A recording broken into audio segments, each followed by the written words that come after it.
Hey, I'm Ryan. I'm a senior creative writing major.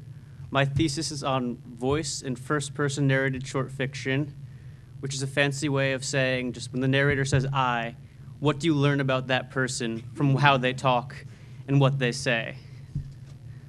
I'm writing 3 short stories, so it's a part creative thesis, part analytical, and I'm studying the work of Peter Elbow and a lot of other theorists.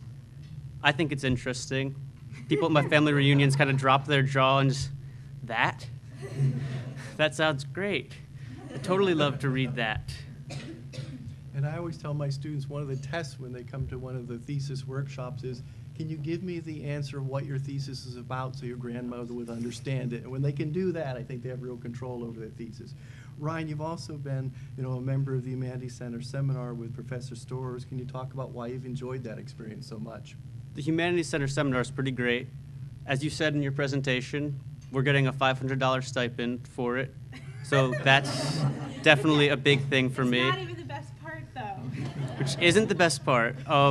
I take a lot of classes with Teresa Storrs, and it's good to see her teaching something that's not creative writing.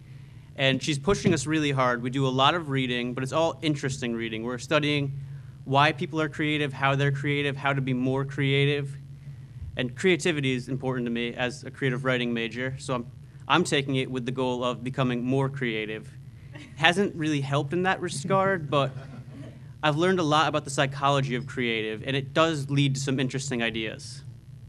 It's also good to have a class where it's not all English majors. We have science majors, engineering majors, people from CETA, and they have different views on everything than the regular honors students do.